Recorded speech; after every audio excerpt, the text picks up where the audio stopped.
L'immobilier aujourd'hui au Québec n'est plus rentable. C'est sans doute des choses que tu entends dans les médias à cause du fait que les biens se vendent en surenchère, les bâtiments locatifs n'ont en général des revenus qui ne sont pas suffisants pour générer un bon cash flow, mais pourtant les gens continuent à investir et tu te demandes du coup sans doute comment faire pour réussir à faire de l'argent en immobilier. Dans cette vidéo, je réponds exactement à cette question en te disant en fait les différentes façons dont tu peux faire, que tu peux utiliser pour réussir à faire de l'argent en immobilier. Je ne parlerai pas de stratégie exotérique, complexe. On va revenir à la base et je vais te parler de 4 façons, de 4 leviers qu'on utilise pour faire de l'argent en immobilier. C'est parti.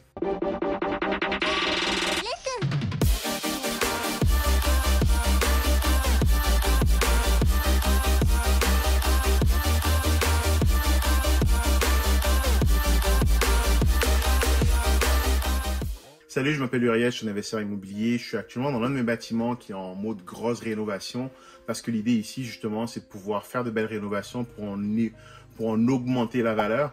Et c'est d'ailleurs l'une des façons dont les gens font de l'argent en immobilier.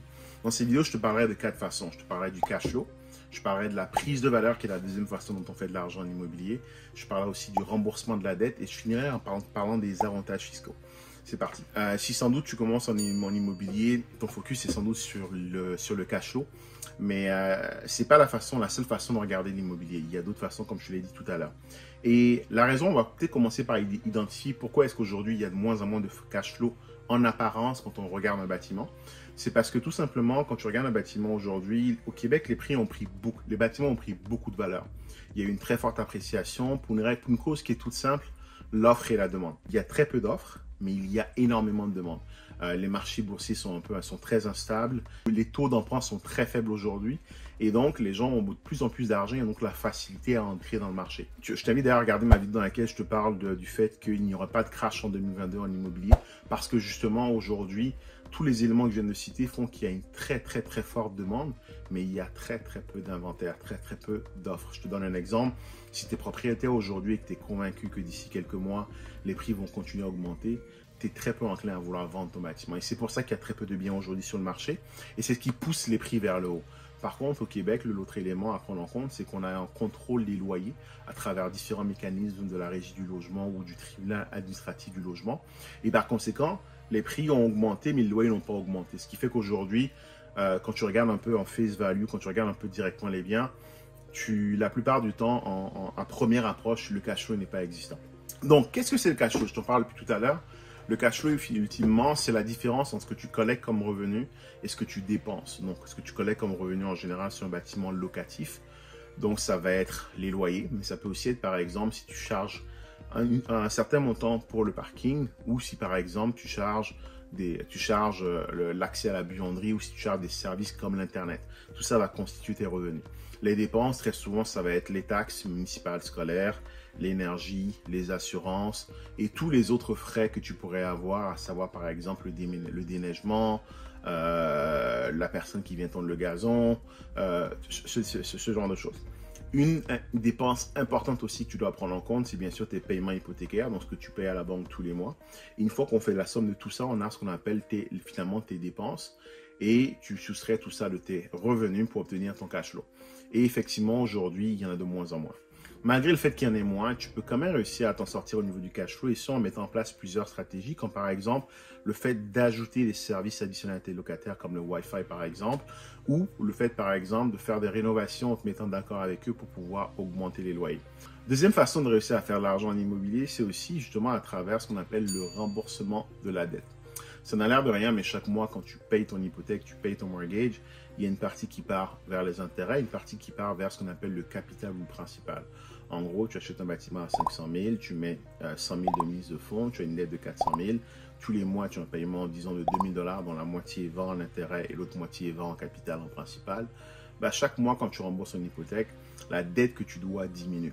Ce n'est pas de l'argent qui est immédiatement liquide que tu peux utiliser, mais c'est un rendement que tu es en train de générer parce que, ultimement, tu prends l'argent qui est généré par les revenus qui sont payés par les locataires pour faire baisser le montant que tu dois à la banque.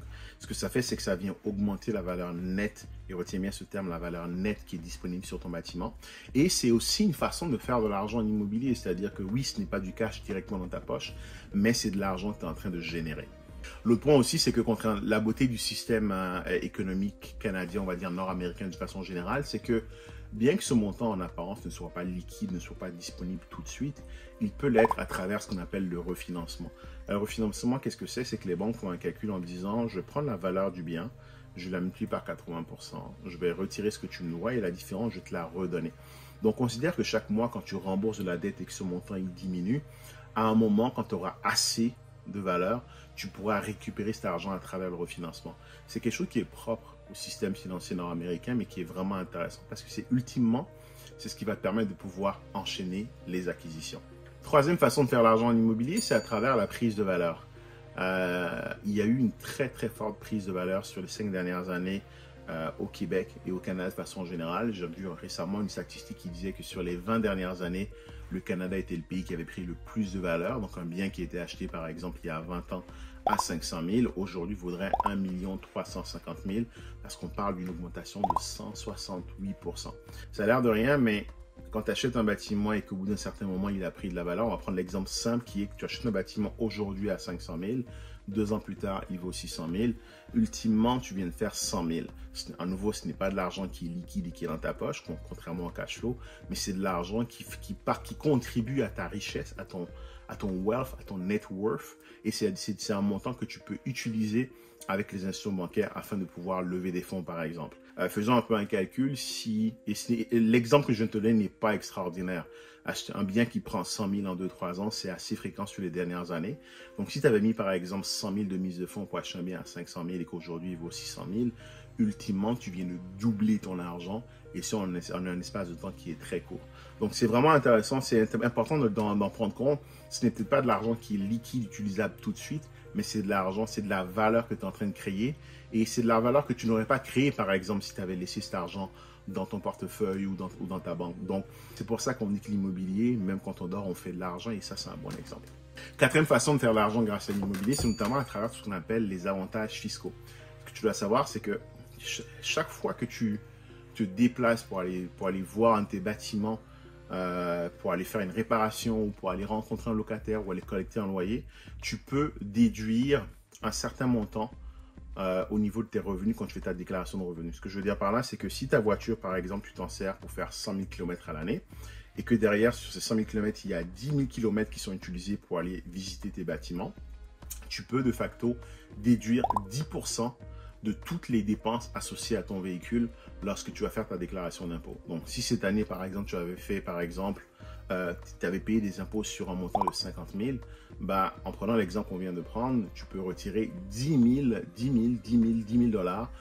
Et donc, quand tu vas faire ta déclaration d'impôt, le gouvernement va aller calculer le retour d'impôt qu'il doit te donner parce qu'au lieu de t'imposer sur 50 000, il aurait dû t'imposer sur 40 000. Donc, c'est vraiment des avantages qui sont, à nouveau, ce n'est pas de l'argent qui est liquide tout de suite tous les mois, mais c'est de l'argent, c'est de la richesse, c'est de la valeur qu'on crée à travers ces différents véhicules. L'autre élément aussi qui est vraiment intéressant, c'est que tu peux chaque année déduire de tes revenus, quand tu fais ta déclaration d'impôt, un certain montant qui est associé au montant que tu vas amortir sur ton bâtiment. Ces éléments sont encadrés et je t'encourage à prendre contact avec ton fiscaliste ou ton comptable pour les calculer. Donc voilà, ça fait le tour de 4 façons dont tu peux réussir à faire de l'argent grâce à l'immobilier. Si tu as aimé cette vidéo, je t'invite vraiment à t'abonner à ma chaîne et à liker la vidéo et à la partager à quelqu'un qui aujourd'hui hésite à investir parce qu'il se dit qu'il n'y a que le cash flow, mais comme j'ai pu te le montrer, il y a d'autres façons de faire de l'argent. Partage-lui la vidéo et aide-le à investir. Je te dis à une prochaine pour une prochaine vidéo. Salut!